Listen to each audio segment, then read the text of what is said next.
As I mentioned, we do have a special guest in the studio today. It's Larkin Barnett from Spokane, Washington. And you are a physical therapist in Spokane, correct? Actually, I'm a Pilates-based physical therapist. And now what's the difference between... A physical therapist goes to school for a lot more years than I do. Oh, okay. You but I work alongside physical therapists, and they sort of guide the client as to what sort of needs they might want in Pilates. Okay, and you teach Pilates then while you're in Spokane? Yes, I do. Okay, and of course you are also an author of quite a few books. I was checking you out online, and you have books for adults and books for children. Now, the new book that you've got is Practical Centering, Exercises to Energize Your Chakras for Relaxation, Vitality, and Health. Now, you will be signing the books this Monday, 6 p.m. over at Collected Works Bookstore. So first, I just want to welcome you to town. Thank you, Ira. And then I guess my first question would be, what is practical centering? Practical centering is basically learning how to take your breathing mechanism off autopilot. We don't think about our breathing at all. That's very true. Yes.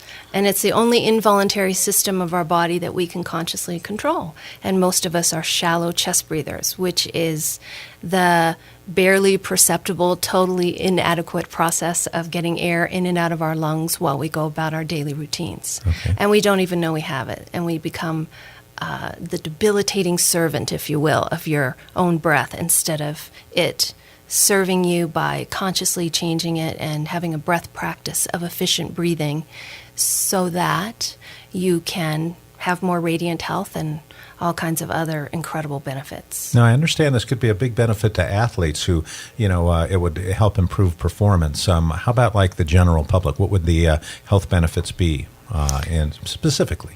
Specifically, the health benefits would be mental acuity and clarity, better concentration. Instead of having those negative mindsets, it changes your mind to a very quiet and still one. Mm-hmm. And our breathing has a lot to do with our mind.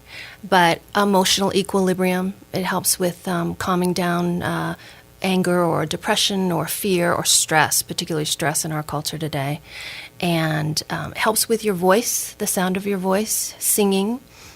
Pain management, postural problems, chronic tension places in the body, muscle spasms, and even in emergency situations when you work your parasympathetic nervous system, which is what your breathing is the gateway to, okay. Your sympathetic nervous system can handle emergency responses better. You pretty much described my entire lifestyle there. When you now, the health benefits sound great. Now, is this possible that it can kind of alter your behavior to a certain extent? Let's say, you have a poor diet. I mean, can you actually, through this, retrain your brain to, since you're saying it's related to your brain, and your brain will receive a lot of the benefits, can you actually retrain your brain to improve your, like you said, posture for one thing? How about other elements of it? Could you actually, for people who crave sugar, could you kind of combat that craving?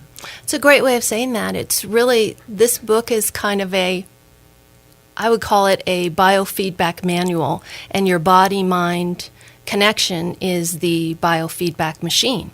And so, yes, it can help you make better lifestyle choices all the way around. But it also helps you, like, let's say you're in a traffic jam and someone cuts you off.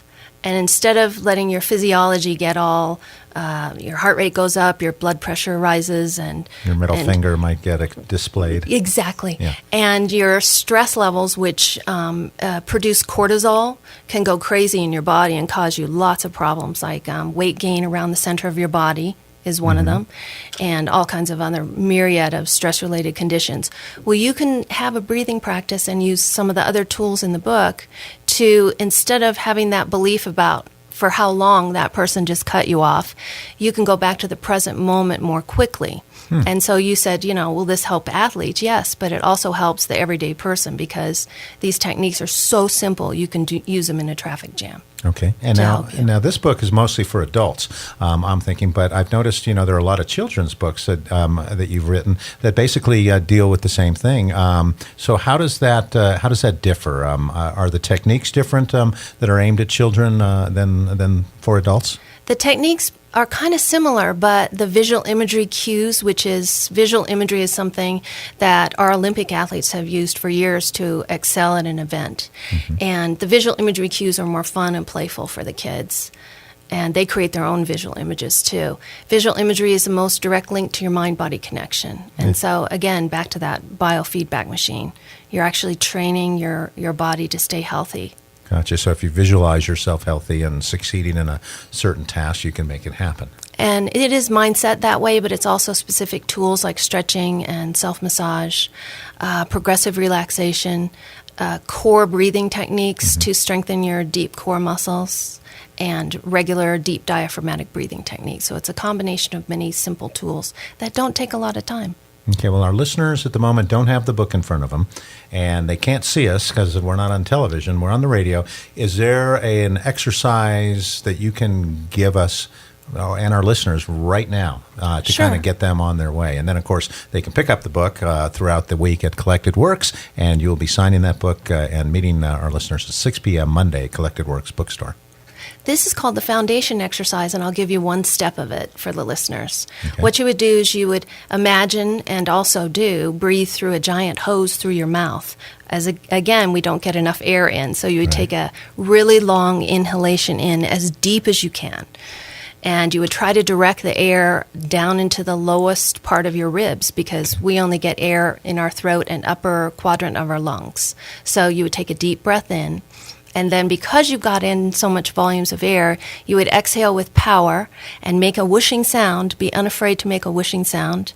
And visualize tornadoing your abdominals toward your spine, tighter and tighter and tighter. And try to do that 5 or 6 times in a row without letting your abdominals relax on the inhalations. And you'll find your core gets stronger, stronger, stronger for functional improvement, posture, and just stress management. Okay. Well, I've never talked to a breathing expert before, so this has been very enlightening for me. And I guess my final question would be, is there a difference between breathing through the nose and breathing through the mouth? As you mentioned, you get more of an intake of air through the mouth, but are there any other benefits or to one way or the other? Absolutely, there are. Okay. In yoga, they breathe through the nose, and the reason for that is because we have tiny hairs inside of our nose that cleanse the air as it comes in, and that's really also very deeply relaxing.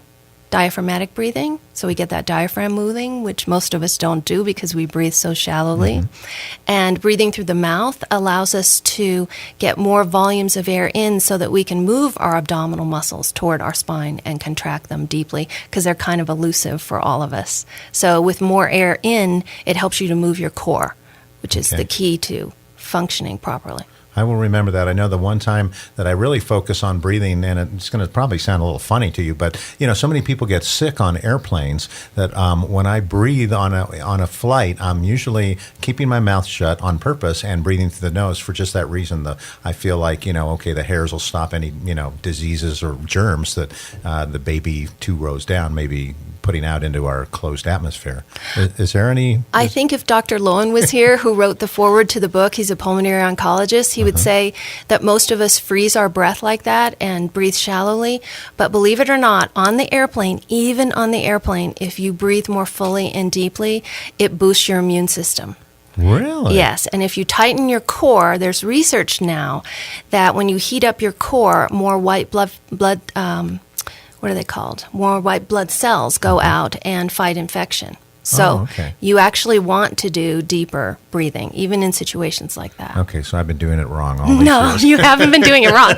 I actually used to do that too until he said, no, you even have to control your breath in environments like that to help you be more healthy. So he's continuing to teach me things too right now. All righty. Yeah. Well, Larkin Barnett is who we've been talking to, the Pilates physical therapist out of Spokane, Washington, and it sounds like the book Practical Centering can help just about everybody. Exercises to energize your chakras for relaxation, vitality, and health. The book is available at Collected Works, a bookstore, and if you'd like to speak with Larkin while she's in town here, Monday is the day, 6 p.m. over at Collected Works. She'll be signing the book and willing to discuss anything you might have. The book is published through Quest Books, and you can also go to Larkin's website. Do you want to give that address? It's kidsfitnessbooks.com. Okay, kidsfitnessbooks.com, although your adult books are available through that site too. Correct. Okay, thank you so much for coming Thanks, in today. Ira. Thanks, everyone. Thanks, everyone.